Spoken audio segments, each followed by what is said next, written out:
Negotiation is our aim, as we have so clearly said that it is, then we must seek a middle ground. A negotiated settlement means that each side must concede matters that are important in order to preserve positions that are essential. Whatever the exact status of the National Liberation Front, puppet or partially independent, any negotiated settlement must accept the fact that there are discontented elements in South Vietnam, communist and non-communist, who desire to change the existing political and economic system of that country. I'm in favor of permitting the National Liberation Front to participate in the discussions, and I'm in favor of permitting the dissident elements within Vietnam who are involved in the fighting, which might be the National Liberation Front or some others who are associated, identified with them, to participate in the government at a subsequent time.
For the Senate chamber still echoes to the distant ringing of the great American people are concerned about the progress of the struggle in South Vietnam.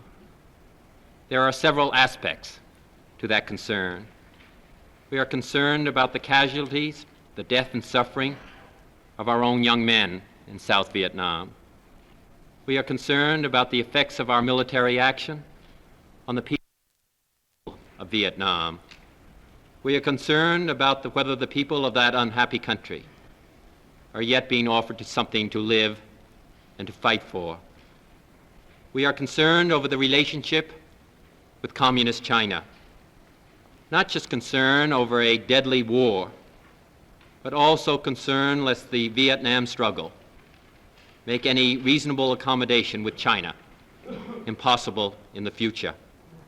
The events of the coming decade will determine whether our relations with mainland China will change for the better or for the worse. But they will change, and we can influence that change. And the direction of that change must receive the earnest attention of the Senate of the United States, as well as the people of this country.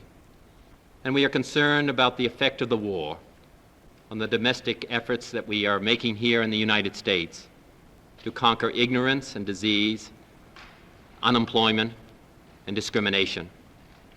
But the central question before us now, the area of greatest present concern to the Senate, what we must discuss at all levels of government, and what I want to discuss here today, is our political strategy in the war in Vietnam, not simply how to move, but in what direction we wish to move.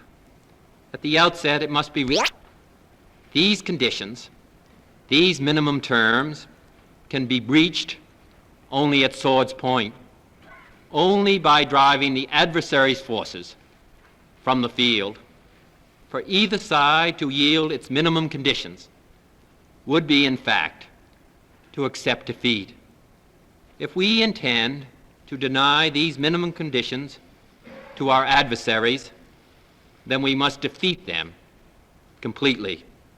If this is what we intend, we should understand it clearly and undertake it with resolution.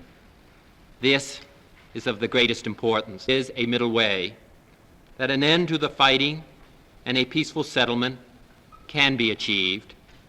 It must be said before all else that the middle way, the way of negotiation, involves risk. An adversary who lives may perhaps fight another day, and a government which is not continuously sheltered by American military power may be again attacked or subverted or overthrown. However, with a basic faith in the aspirations of man, what are the elements of settlement in Vietnam with such groups? Kill or repress them, turn the country over to them, or admit them to a share of power and responsibility. The first two are possible now only through the force of arms. The last, to admit them to a share of power and responsibility, is at the heart of a hope for a negotiated settlement. It is not the easy way, it is not the sure way, nor can the manner or the degree of participation be now described with any great precision. It may come about through a single conference or through many meetings, or by a slow, undramatic process of gradual accommodation. It will require enormous skill and political wisdom to find the point at which participation does not either bring domination or internal conquest. It will take statesmanship, willing to exploit the very real differences of ambition and intention that now exist between Hanoi, Peking, and the Soviet Union. It may mean a compromise government fully acceptable to neither side. It certainly means that we must take considerable risks in the expectation that social and economic success will weaken the appeal of communism, and that sharing the burden and the satisfaction of power. And we must be willing to face the uncertainties of election and the possibility of an eventual vote on reunification. We must be prepared to think about the kind of relationship a reunified country would have to the United States, to communist China, to the Soviet Union. If we are willing to accept these uncertainties and to run these risks, if our adversaries are willing to submit their cause to the same arbitration, the same peaceful choice, then a settlement may be possible, and the other hazards, the hazards of widening conflict and the devastation, may be ended. Of course, such a road toward a solution must be protected from sudden and violent upheaval. There must be international guarantees to back up agreement, good faith, and mutual self-interest. Foreign forces must be withdrawn in balanced and verified stages, and we must insist that the political process go forward under the rigorous supervision of a trusted international body. I would stress that such a settlement would not end our burden or our vigilance in Vietnam. President Johnson has made it clear that we are ready to help with the economic aid to North Vietnam. Further, if South Vietnam is to remain free, to determine its own destiny, and to live in harmony with the North, then we must help repair the ravages of 20 years of war. And we must continue to stand guard against any violation of the agreement, which must make clear that the United States would not permit the country or the government to be seized by an outside power. There will be many other difficulties, and there will be many other problems. I do not pretend to be able to forecast all of the details of a final settlement or the process by which it is to be reached. This is the task of statesmanship in full command of all the channels of communication. But we must have our own terms firmly set in our own minds, and we must reveal enough of our intentions to Hanoi to eliminate any reasonable fear that we ask them to talk only to demand their surrender.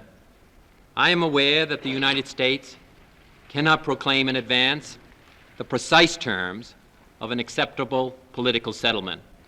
We cannot show all of our cards before we get to the bargaining. Our adversaries that a settlement is in their interests as well as our own. The Senate could serve no higher function than to discuss for the benefit of our own people, for our adversaries, and for the people of the world, a framework within which a settlement would be acceptable. That is why discussion and the debate in the Senate of the United States is so important at the present time. We stand at the doorway of great decisions and fateful action. To decide in ignorance is to risk disaster. But if we now can clearly define our ends in South Vietnam, if we can at least begin discussing what our future relations will be with mainland China, if we can adapt our means to our ends, and most important, if we can use only that force and no more that is needed to accomplish these objectives, then there is hope that they may be achieved without prohibitive cost to ourselves, to the people of Vietnam, or to the peace of the world. And if this debate can reach such a definition, we will know at least that we have followed the path of reason and realism as far as it can now lead. And we will have worked to meet our responsibilities to our posterity, to walk the final mile toward peace, not so much for ourselves, but for those who will come after.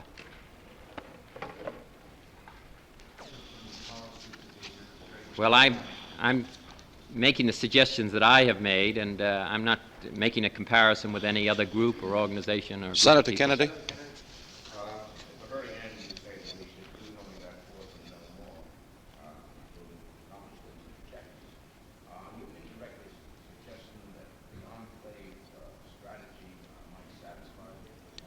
Well, I think when we're talking about enclaves, once again, I think we're talking about generalities. The basic reason that I've made this statement today is that I think that there have been discussions in general terms about some of these matters. There has been talk about the fact that we're not going to withdraw unilaterally from Vietnam, that our objectives are limited in Vietnam, that we're all in favor of negotiated peace, and yet there is disagreement between some of those in the administration and some of those who are opposed to our present course. I think it would be very helpful if we began to come down to specifics, both in the Senate of the United States and in its relationship with the executive branch of the government.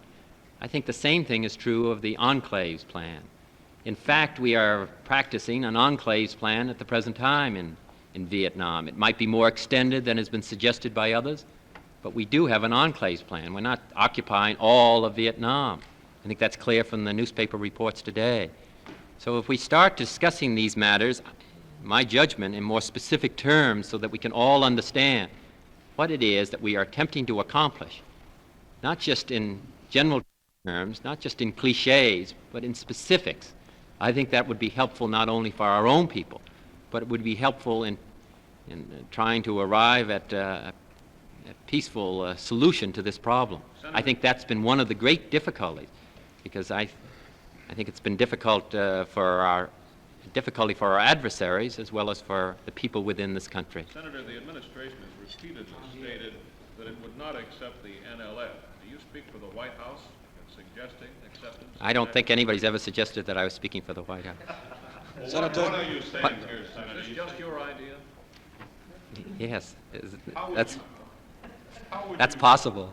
You say here to admit the NLF to a share of power and responsibility. What more would you do than the administration is now doing? The administration, I believe, says that it would discuss this with the Hanoi government if Hanoi came. Well, I think I think first is you have the basic question whether the National Liberation Fund should come to the negotiating table as an independent entity. I've taken it beyond that stage, just on the question of what kind of a government, what kind of a political solution you would attempt to find in Vietnam. I think that's important for the North Vietnamese to know what kind of a country we intend, that we would like to see in South Vietnam, and I think it's important for our own objectives. I'm in favor, as far as the National Liberation Front, I'm in favor of the National Liberation Front being represented as an independent entity at the negotiating table. But that's not really the establishment of a government. Of information, well, I think that I've stated specifically in there that I think that all foreign forces, all forces should be withdrawn from Vietnam on specified and verified and at verified stages. So I'm in favor of the withdrawal of American troops at the appropriate time. Well, I think that we made it clear that we're willing to do that we're willing to take that step if we can establish a satisfactory situation in South Vietnam. I'm not in favor of staying in South Vietnam a moment longer than is necessary. Senator, you say the foreign forces should be withdrawn. What would happen? What we should do is say that before negotiations that we are willing to have the NLF in a subsequent government. Well, I'm in favor of that. In the Senate debate, would you favor a resolution calling for a new vote of confidence for the administration's policy? No, not necessarily. I don't think it's necessary. I'm going to vote for the appropriation. Senator, some of your colleagues have raised a serious question about the legality of our commitment to South Vietnam. You were Attorney General for almost 4 years. Do you have any questions about that? Let me say that I think we're in there, and I think we have to deal with how we're going to get out and what the problems are that we're facing for the future, and whether there were mistakes made in the past, either during the 50s or during the early 1960s or later on. Seems to me it'll be important when somebody writes the history of this period of time, but is less important than trying to find solutions as far as the future is concerned. And I have great doubt would accept it either, and I'm in favor of the restoration of freedom of the press and freedom of discussion in both North Vietnam and wherever it does not exist in South Vietnam. Senator, what about the other question? Of your statement here, would you say that something like the 1959 earlier plan for Germany would work in Southeast Asia? Well, I think that as the situation continues as it is at the present time, that there will be a far greater involvement of Communist China in the conflict 12 months from now than there is in February of 1966.